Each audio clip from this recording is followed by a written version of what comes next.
Hi dear friend, आप सभी देख रहे हैं स्ट्रेंथ ऑफ मटेरियल का बेसिक कॉन्सेप्ट ऑफ सोम का पहला चैप्टर का क्वेश्चंस देख रहे हैं। ईएससी प्रीवियस ईयर में पूछे गए क्वेश्चंस को हम देख रहे हैं। ठीक है, तो इस में भी मैं 10 क्वेश्चन आपके साथ लेकर आया हूँ। 31 से लेकर 40 तक मैं कराऊँगा। आप बस पेशेंस बना के देखते रहिए और अपने आप को बेस्ट बनाते रहिए। तो चलिए 30 नंबर 1 क्वेश्चन क्या है उसको हम देख लेते हैं। क्या बोल रहा है 30 number 1 question? In an experiment it is found that bulk modulus of a material is equal to shear modulus. मतलब कह रहा है कि के इक्वल टू जी कह रहा है, तो पॉइजनस रेशियो क्या होगा? ध्यान से समझना, के इक्वल टू जी कह रहा है तो पॉइजनस रेशियो क्या होगा। ठीक है, पॉइजनस रेशियो की बात कर रहा है। तो आपको पता है कि ये दोनों फॉर्मूले आपको मैंने बताए थे। E equal to 3k1 - 2 mu. ठीक है, और एक ई का फॉर्मूला बताया था 2g1 + म्यू। अब यहाँ पे देखो ई इक्वल हो जाएगा तो ये वाला इसके इक्वल हो गया। ठीक है, ये क्या हो जाता है 3k1 - 2 म्यू इक्वल टू क्या हो जा रहा है 2g1 + म्यू। ठीक है, अब यहाँ पे k और g इक्वल हो गए हैं तो ये दोनों कैंसिल हो जाएंगे। ठीक है, ये दोनों क्या हो जाएंगे, कैंसिल हो जाएगा। अब यहाँ पे क्या हो जाता है 3 - 6 म्यू और यहाँ पे 2 + 2 म्यू। अब म्यू को मैं एक साइड कर लेता हूँ और ये वैल्यू इस तरफ कर लेता हूँ, तो ये अगर माइनस वाला इस तरफ आएगा तो प्लस हो जाएगा। 8 म्यू हो गया और ये इधर आया तो 1 हो गया, 1 हो गया। तो म्यू इक्वल टू क्या हो जा रहा है 1/8 आ रहा है। और 1/8 की वैल्यू कितनी होती है 0.125। तो यहाँ पर देख सकते हैं 0.125 किसका, एक ऑप्शन राइट है। ठीक है, इस तरीके से आप सॉल्व करोगे तो आपको ऑटोमेटिक आ जाएगा। ठीक है, बार बार फॉर्मूले का यूज़ करो, ऑटोमेटिक आ जाएगा। 32 नंबर का क्वेश्चन देख लेते हैं, बहुत ही आसान तरीके से, सिंपल तरीके से, कि ताकि आपको आइडिया मिल जाए। क्या बोला, a mild steel bar is in 2 part having equal length. A mild steel bar is in 2 part having equal length. क्या बोल दिया है कि माइल्ड स्टील बार है, 2 पार्ट हैं, हैविंग इक्वल लेंथ है। The area of cross section of part 1 is double that of part 2। ठीक है, पार्ट 2 के कंपेरिजन में उसका क्रॉस सेक्शन एरिया क्या होता है, डबल है, यहाँ पे बोल दिया है। If the bar carries an axial load P then the ratio of elongation part 1 और पार्ट 2। तो यहाँ पर अगर आप देखोगे तो वही चीज़ इस एकदम रिपीटेड क्वेश्चन है, इसके प्रीवियस भी मैं ये चीज़ें बता चुका हूँ। अगर डेल L1 और डेल L2 का रेशियो अगर आप देखोगे तो क्या आता है PL1/A1E1 अपॉन PL/A2E2। ये पार्ट 2 के लिए, पार्ट 1 के लिए रेशियो ये लिख सकते हैं। ठीक है, अभी ये चीज़ें अगर आप मतलब एरिया इसका क्या कर देंगे, वैल्यू लिख देंगे, इसकी एरिया डबल कर देंगे। ये PL cancel, E cancel, area ही आ रहा ना, तो इसका एरिया क्या आता है A2/A1, यही आता है, A2/A1 ही आता है। और आपको पता है कि A1 इक्वल टू क्या है, A1 इक्वल टू 2A2 जितना है, तो ये A2 कैंसिल आ जाता है, कितना 1/2, 1/2। तो 1/2 यहाँ पे C option is the right answer. तो इस तरीके से आप वैल्यू पुट करोगे तो आपको आइडिया मिल जाएगा। बहुत ही इजी क्वेश्चन है। ठीक है, अगर आपने मेरे वीडियो को अच्छे से पढ़ा है, 32 लेक्चर्स अगर अच्छे से देखा है, तो मैं आशा करता हूँ आपके लिए बिल्कुल एकदम आसान लगेगा। ये स्ट्रेंथ ऑफ मटेरियल एकदम ईजी लगेगा, बशर्ते आपको देखना पड़ेगा। ठीक है, पेशेंस रखे उसको देखिए ताकि आपको फुल कॉन्सेप्ट हो सके। 33 नंबर का क्वेश्चन देख लीजिए, असर्शंस और रीजन वाले क्वेश्चन है। ठीक है, आपके सामने लेकर आया हूँ। ठीक है, असर्शंस दिया हुआ है, देख सकते हैं। यहाँ पे क्या बोला है कि a bar taper for a diameter of D1 and diameter D2 over its length L and it is subjected to tensile force P if extension is calculated based on treating it as a bar of average diameter। Average diameter के base पे अगर calculate करते हैं तो calculate extension will be more than the actual extension. क्या बोल रहा है यहाँ पर कि जो एक्सटेंशन कैलकुलेट करोगे वो ज़्यादा होगा एक्चुअल एक्सटेंशन के। ठीक है, एक्चुअल एक्सटेंशन के कंपैरिजन में क्या होगा, ज़्यादा होगा। ठीक है, तो अगर मैं इसकी बात करूं, अभी इसके प्रीवियस वीडियो में शायद मैंने एक्सप्लेन करके बताया थे कि एवरेज अगर डिफ्लेक्शन फाइंड आउट करना है तो क्या आता है। ठीक है, एवरेज डिफ्लेक्शन फाइंड आउट करने पे उसकी वैल्यू क्या आ रही है। ठीक है, तो चलिए वो चीज़ें, पहले नंबर तो आपका अगर टैपर्ड बार होता है ये टेपर्ड बार, तो उसके लिए अगर मान लो कि टेपर्ड बार है तो उसके लिए डिफ्लेक्शन कितना आता था, 4 PL अपन पाई D1 D2 E आता था। ठीक है, अगर एवरेज अगर हम लेता D1 और D2 को एवरेज लेकर करता तो क्या आता, एवरेज लेकर अगर करता तो मान लो ये AV के अगर बात करता हूँ तो उसकी वैल्यू कितनी आती, करके देख लीजिए। D1 और D2 को जो फार्मूला यूज करके ये मैंने फाइंड आउट करके बताया है, जो फार्मूला यूज करके, ठीक है, जो फार्मूला यूज करके ये मैंने निकाला है वही फार्मूला यूज करके ये भी बता दीजिए। ठीक है, एरिया की वैल्यू तो ही रखना है ना, PL अपॉन पाई, इसको D1 प्लस D2 अपॉन 2 का स्क्वायर इंटू ई कर लो। ठीक है, ए ही आता है ना, तो ए का फॉर्मूला ये हो गया, और इसको सॉल्व करोगे तो इसकी वैल्यू कितनी आ जा रही है, मैं थोड़ा यहाँ पे बता देता हूँ कि 4PL अपन pi E into 4D1 D2 upon D1 plus D2 का whole square into D1 into D2 ये आया है। ठीक है, तो D1 D2 तो ये तो कैंसिल ही है, ठीक है, कोई बात नहीं, तो ये आपके पास आ जाता है। ठीक है, ये जो अल्फ़ा एवरेज है वो इतना आ जाता है। अब यहाँ पर अगर आप देखेंगे तो इसकी वैल्यू और इसकी वैल्यू में अगर बैठा कर देखेंगे तो कुछ चीज़ें आपको कॉमन दिख जाएंगी। ठीक है, तो यहाँ पर अगर आप ये सारी वैल्यू पुट करोगे तो जो एवरेज मैंने निकाला और इसकी कंपैरिजन में ये वैल्यू क्या हो जाती है, ये जो मैंने इसकी वैल्यू फाइंड आउट किया है, ये वाली वैल्यू ये कम हो जाती है, ये वाली वैल्यू क्या हो जाती है, इसके कंपैरिजन में कम हो जाती है। लेकिन यहाँ पर जो बोला है, ठीक है, वो बोल रहा है कि ज़्यादा हो जाती है, मोर हो जाती है, और मोर होने की वजह से ये क्या हो जाएगा, पहला वाला जो है वो रॉन्ग हो जाएगा। ठीक है, ये रॉन्ग हो जाता है, ये वाला रॉन्ग है, और जब पहला असर्शन सी रॉन्ग हो जाता है तो डी ऑप्शन फिक्स हो जाता है, डी ऑप्शन फिक्स हो जाता है।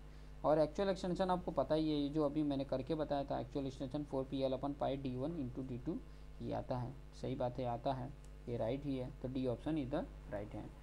नेक्स्ट 34 नंबर का क्वेश्चन यहाँ पे देख सकते हैं, क्या क्वेश्चन है, high yield deform bar have, देखो हाई इल्ड डिफॉर्म्ड बार, ठीक है, हाई इल्ड डिफॉर्म्ड बार किसको इंडिकेट करता है, तो ध्यान से समझिएगा कि हाई इल्ड डिफॉर्म्ड बार जो है वो क्या इंडिकेट करता है, वो चीज़ें मैं यहाँ पर बताने वाला हूँ। तो हाई इल्ड डिफॉर्म बार की अगर मैं एग्जांपल लेके चलूँ तो क्या बोल रहा है कि जो परसेंटेज इलोंगेशन है, परसेंटेज इलोंगेशन है वो less than that mild steel होगा। ठीक है, ये पॉइंट ध्यान रखिए।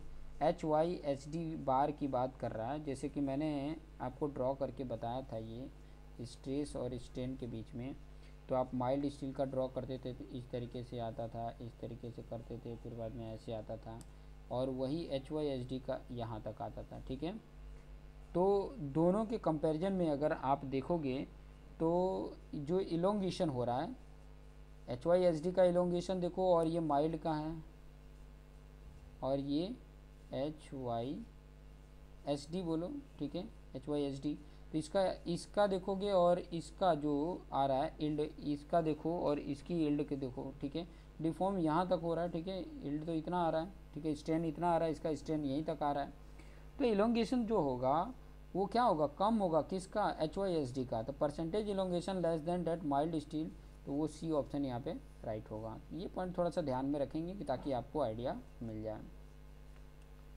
हाँ, नेक्स्ट क्वेश्चन की तरफ आगे बढ़ते हैं। नेक्स्ट क्वेश्चन जो है 34 मैच द फॉलोइंग वाला क्वेश्चन है, कैरेक्टरिस्टिक दिया है और एक में मटेरियल दिया है, एक में मटेरियल है और दूसरे में उसकी कैरेक्टरिस्टिक की बात किया है। ठीक है, मटेरियल है और कैरेक्टरिस्टिक की बात किया है, तो आप देख सकते हैं कि सारे मटेरियल को अच्छे से अगर समझेंगे ना तो ऑटोमेटिक आइडिया मिल जाता है कि ये सारे जो मटेरियल हैं, ऑलरेडी सब कुछ मैं बता चुका हूँ। ठीक है, ये जितने भी मटेरियल आप देख रहे हैं सारे मटेरियल को मैं अच्छे तरीके से बता चुका हूँ।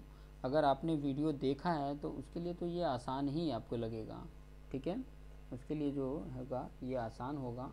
तो यहाँ पर मैं बता देता हूँ कि इन इलास्टिक जो मटेरियल है, इन इलास्टिक मटेरियल वो इंडिकेट करता है किसको, no plastic zone, large plastic zone, strain in not recovered after unloading, ये वाले ऑप्शन को बता देता हूँ इसको। ठीक है, रिजिड प्लास्टिक अगर मटेरियल की बात करेंगे तो रिजिड जो प्लास्टिक मटेरियल होता है उसका स्ट्रेंथ जीरो होता है, ये चीज़ें ध्यान रखेंगे। रिजिड जहाँ पे आ जाए ना उसमें कोई चेंजेस नहीं आता है, ये चीज़ें ध्यान रखेंगे। Strain zero up to stress level and the stress remain constant हो। वहीं अगर मैं डक्टाइल मटेरियल की बात करूं तो डक्टाइल जो मटेरियल होता है वो लार्ज प्लास्टिक जोन में होता है। प्लास्टिक जोन उसका क्या होता है, लार्ज होता है। डक्टाइल मटेरियल जितने भी होंगे ना वो चीज़ें मैं क्लियरली एकदम बताया कि उसका प्लास्टिक जोन जो होता है वो लार्ज होता है। और ब्रिटल मटेरियल का कोई प्लास्टिक जोन होता ही नहीं है, ठीक है। तो यहाँ पर जो अगर देखेंगे तो 3 4 2 1 3 4 2 1 देख लेते हैं आंसर। 3 4 2 1 किसका आया है, 3 4 2 1 पहला ही ऑप्शन है, पहला ऑप्शन राइट है, ठीक है। नेक्स्ट क्वेश्चन की तरफ आगे बढ़ते हैं। 36 नंबर का क्वेश्चन, ये भी मैच द फॉलोइंग है और इसमें भी क्या है, प्रॉपर्टी दिया है और कैरेक्टरिस्टिक दिया है। प्रॉपर्टीज़ और ऑलरेडी मैंने सभी पॉइंटों को समझाया हुआ है, ठीक है। अगर आपने अच्छे से मेरे वीडियोज़ को देखा है तो आपके लिए आसान होगा, ठीक है। या आप देखिए फटिग दिया है, क्रीप दिया है, प्लास्टिसिटी दिया है, एंड्योरेंस लिमिट दिया है, ठीक है। क्रीप क्या होता है, फटिग क्या होता है, प्लास्टिसिटी क्या होती है, एंड्योरेंस लिमिट क्या होता है, इन सभी पॉइंटों को बड़े अच्छे तरीके से मैंने एक्सप्लेन करके बताया है। अगर आपको ये समझ है तो फटाफट आप कर लेंगे, मेरे को ऐसा नहीं लगता है कि बहुत ही हार्ड होगा आपके लिए, ठीक है। तो देख लेते हैं पहला जो है, ठीक है। पहला क्या है, फटीग।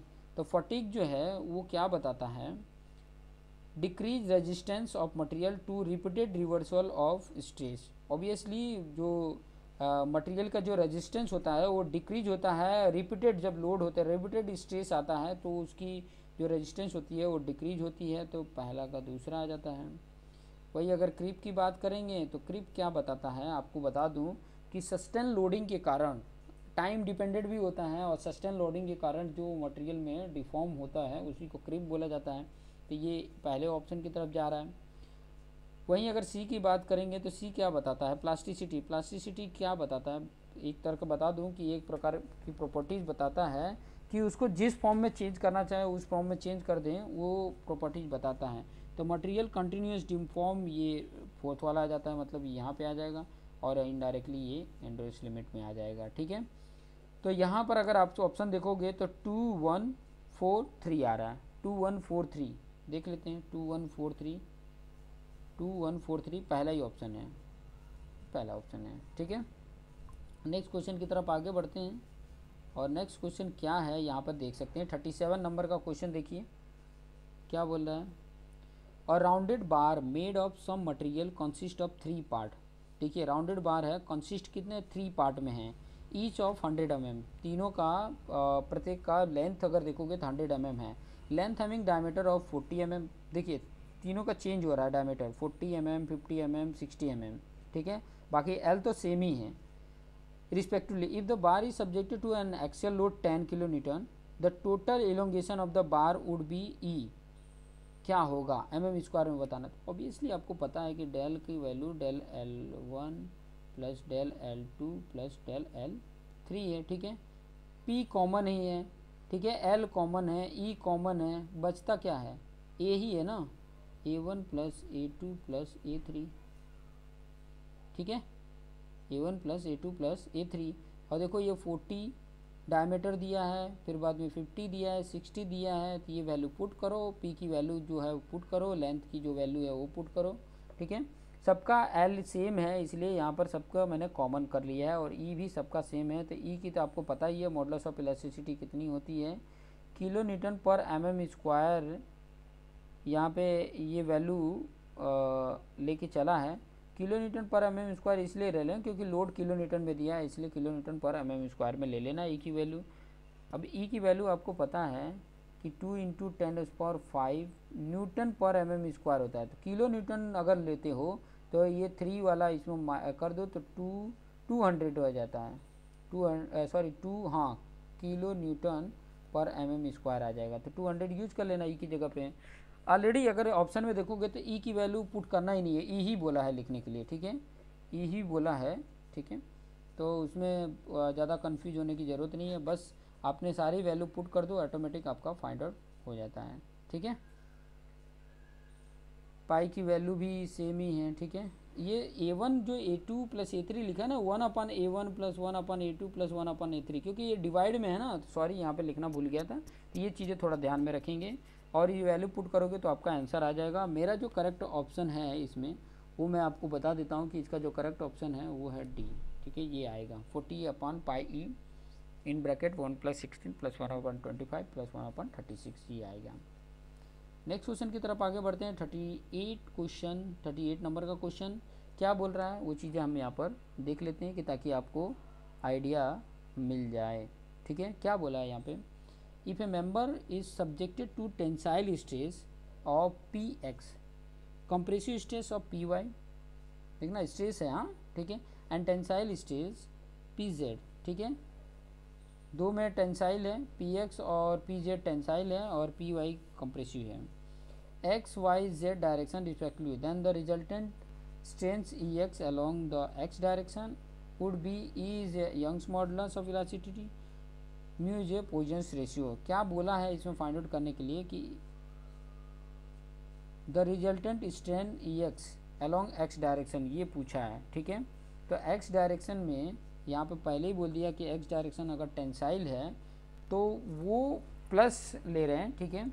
और उसके बाद ये कंप्रेसिव आ रहा है Py, फिर ये टेंसाइल आ रहा है Pz, तो इसको प्लस में ले लेंगे, जो कंप्रेसिव है उसको माइनस ले लेंगे, ठीक है। तो 1/E आपको पता ही है, इसका फॉर्मूला यही है, ठीक है। ज़्यादा कुछ उतना दिमाग लगाना नहीं है, फॉर्मूला क्या होता है वो चीज़ें मैं थोड़ा सा आपको दिखा देता हूँ कि अगर जब भी स्ट्रेन x डायरेक्शन में फाइंड आउट कर रहे हैं, ये चीज़ें मैंने आपको बताई थी कि sigma x/E minus mu sigma y, क्योंकि ये अलग डायरेक्शन में हो रहा है, और z डायरेक्शन में यहाँ पे देखो सेम ही हो रहा है जो इस डायरेक्शन में है, तो इसको प्लस लेंगे, म्यू सिग्मा z/E आ जाएगा, ठीक है। तो यहाँ पे देख सकते हैं सिग्मा/E कॉमन कर लिए, 1/E कॉमन कर लिए, तो sigma x minus mu sigma y plus sigma z, तो ये कौन सा ऑप्शन आ रहा है, तो आप यहाँ पर देखेंगे y को प्लस लिया है। चलिए मैं यहाँ पे बता देता हूँ, थोड़ा सा आपको गाइड कर देता हूँ कि यहाँ पे बोला है कि इफ़ ए मेंबर जो है वो subjected to tensile stress of Px tensile है, कंप्रेसिव Py है और टेंसाइल Pz है, ठीक है। x डायरेक्शन में हमने लेकर और स्ट्रेन पूछा है, x डायरेक्शन में स्ट्रेन लेके पूछा है, तो Px और Pz जो है वो करेक्ट आना चाहिए। Px और Pz जो अगर लेके चलेंगे, सॉरी हाँ, मतलब यहाँ पर जो चेंजेस आ रहा है तो वो आप देखेंगे, तो मेरे ख्याल से यहाँ पे जो आंसर होगा वो सी होगा। ये चीज़ें थोड़ा सा आप देख लीजिएगा कि करेक्ट आंसर क्या है, पॉइंट तो यही एक्सप्लेन करके बता रहा है, तो चलिए वो चीज़ें आप देख लीजिएगा। नेक्स्ट 39 नंबर का क्वेश्चन देख लेते हैं। 39 नंबर का क्वेश्चन क्या बोल रहा है, और cylinder bar of 20 mm diameter है, ठीक है, एंड 1 मीटर लेंथ है। एक सिलेंड्रिकल बार है जो 20 mm डायमीटर है, 1 मीटर लेंथ है, subjected to tensile test, its longitudinal strain is 4 time that its lateral strain, ठीक है। जो उसका लीनियर स्ट्रेन है वो 4 टाइम्स क्या है, ज़्यादा है कंपेयर टू लेटरल स्ट्रेन, ठीक है। मतलब इसकी अगर मैं बात करता हूँ तो वो 4 टाइम एप्सिलॉन डैश के बराबर आएगा, ठीक है। ये लीनियर का है, ये लीनियर वाला है और ये लेटरल वाला है, ठीक है। यंग्स मॉडुलस भी दे दिया है, मॉडुलस ऑफ रिजिडिटी क्या होगी ये चीज़ें यहाँ पर बताना है। तो आपको पता है कि फॉर्मूला मॉडुलस ऑफ रिजिडिटी का हम क्या लिखते हैं, मॉडुलस ऑफ रिजिडिटी का अगर फॉर्मूला आप लिखते हो तो आपको आइडिया मिल जाएगा क्या फॉर्मूला हमारा। पहले नंबर तो म्यू इक्वल टू क्या होता है, एप्सिलॉन डैश अपॉन एप्सिलॉन, ठीक है। तो यहाँ पर अगर आप देखेंगे म्यू इक्वल टू, ये तो पता ही है कि एप्सिलॉन डैश अपॉन एप्सिलॉन होता है, तो यहाँ पर मैं वैल्यू पुट कर ले रहा हूँ, ठीक है। Lateral strain upon linear strain है, ठीक है। तो मैंने यहाँ पर जो पॉइंट बताया है, ठीक है, जो लीनियर और लेटरल स्ट्रेन का, तो इसकी जगह पर मैं लिख सकता हूँ ना, ये epsilon dash upon 4 epsilon dash, epsilon dash 1/4 आ जाता है, इसकी वैल्यू 1/4 आ गई, ठीक है, म्यू की वैल्यू। और यहाँ पर जी की वैल्यू फाइंड आउट करनी है ना, तो जी की वैल्यू फाइंड आउट करने के लिए ई के बेस पे और म्यू के बेस पे कौन सा फॉर्मूला था, पहला नंबर तो आपका ये आ गया कि म्यू की वैल्यू 1/4 आ गया, ठीक है। और आपको ये पता है इक्वल टू 2g 1 + म्यू होता है, ठीक है। अब यहाँ पर आपको क्या चाहिए, जी चाहिए, तो जी की फॉर्म में अगर करना है तो क्या होगा, ये बाकी 2 × 1 + म्यू डिवाइड में ही होंगे ना, 2 1 + म्यू हो जाएगा, ठीक है। ये सारी वैल्यू यहाँ पर पुट कर दो, वैल्यू पुट कर दोगे तो आपका जो करेक्ट ऑप्शन आ जाएगा, करेक्ट ऑप्शन की अगर मैं बात करूँ तो वो आ जाता है डी, ठीक है। सॉल्व करने के बाद ये आंसर आ जाएगा 0.8 × 10⁵ Nm², ये वैल्यू आ जाएगी। आप देखेंगे तो आइडिया मिल जाएगा, ठीक है। क्वेश्चन नंबर 14 और इस वीडियो का लास्ट क्वेश्चन होगा, एसेशंस और रीजन से रिलेटेड क्वेश्चन है। देखिए क्या क्वेश्चन बोला है कि in tensile test on a specimen true stress in specimen is more than the nominal strain. देखिए ट्रू स्ट्रेस भी मैंने बताया, ट्रू स्ट्रेस क्या होता है, ट्रू स्ट्रेन क्या होता है, ऑलरेडी मैंने समझा दिया है, ठीक है। तो अगर आपने वो वीडियो देखा है तो आपके लिए आसान लगेगा, ठीक है, आसान लगेगा। तो यहाँ पे जो बोला है कि in tensile test on a specimen true stress in specimen is more than the normal stress. देखो क्यों होता है, मैंने ट्रू स्ट्रेन के बारे में बताया कि जो स्ट्रेस होता है ना, ट्रू की अगर मैं बात कर रहा हूँ तो वो होता है पी, जो लोड अप्लाई किया गया है अपन क्रॉस सेक्शन जो होता है ना, ये जो चेंज होने के बाद जो एरिया आता है वो होता है, ठीक है। अब चेंज होने को ऑब्वियसली अगर इलोंगेट हो रहा है तो उसका जो एरिया होगा वो क्या हो जाएगा, कम हो जाएगा, और ये वैल्यू कम होना मतलब ये वैल्यू ज़्यादा होना, ठीक है। पहले के कंपैरिजन में तो ये कम रख रहे हैं ना, तो उसके कंपैरिजन में क्या हो जाएगा, सिग्मा टी क्या हो जाएगा, सिग्मा से बड़ा हो जाएगा, ठीक है। तो ये वाला असर्शन तो राइट है। वहीं उसका रीजन देख लेते हैं। यहाँ पे आप रीजन देख सकते हैं। रीजन क्या है, रीजन आप देखिए, grip of universal testing machine introduce stress concentration, ठीक है। तो ये पॉइंट भी राइट है कि grip of universal testing machine से क्या इंट्रोड्यूस करता है, स्ट्रेस कॉन्सेंट्रेशन रिड्यूस करता है। बट जो अभी हमने देखा कि ट्रू स्ट्रेस और ट्रू स्ट्रेन से उसका कोई मतलब इसका तालमेल नहीं हो रहा है, कोई करेक्ट मतलब उसका रीज़न नहीं देता है कि क्यों ऐसा होता है, ये चीज़ें नहीं देता। हाँ अगर दे देता कि जो ट्रू स्ट्रेन में हम जो एरिया लेते थे वो चेंज होने के बाद जो क्रॉस सेक्शन एरिया होता था वो लेते थे, जो कम होता था जिसके कारण उसकी वैल्यू ज़्यादा हो रही है, वो देता तो फिर राइट, ये अपनी जगह पे ये तो राइट है बट करेक्ट एक्सप्लेनेशन नहीं है, तो इसके लिए ऑप्शन होगा बी, ठीक है। बी ऑप्शन राइट हो जाएगा। तो इस तरीके से देखते रहिए, 14 क्वेश्चन तक हो गया है और मेरे ख्याल से ये 4 वीडियोज हो गए हैं क्वेश्चन के, और अप्रोक्सीमेट नहीं हो तो मेरे ख्याल से 8-9 और वीडियोज आएंगे। तो आप देखते रहिए और ऐसे ही क्वेश्चन देखिए कैसे रिपीटेड क्वेश्चन आ रहे हैं, ठीक है। ऐसे आप वीडियो देखते रहोगे तो देखोगे आपको पता चलेगा कि अगर 20 साल के क्वेश्चन पेपर को सॉल्व कर रहे हो तो आपके लिए कितना यह आसान लगेगा कि ऐसे क्वेश्चंस आते हैं और मेरे लिए कितना आसान लग रहे हैं, ठीक है। थोड़ा सा मेरे पास उतना प्रॉपर तरीके से मैनेज नहीं है, लेकिन फिर भी आपको शो होगा, सारे क्वेश्चन आपके सामने शो होंगे। थोड़ा सा पेशेंस बनाकर रखिए, ठीक है। थोड़ा सा मैं उतना एन्जॉयमेंट तो नहीं यहाँ पे करा सकता हूँ, लेकिन जिसको पढ़ना है वो पेशेंस बन के ये देख सकता है, ठीक है। तो देखते रहिए और अपने आप को बेस्ट बनाते रहिए। So thank you for watching this video.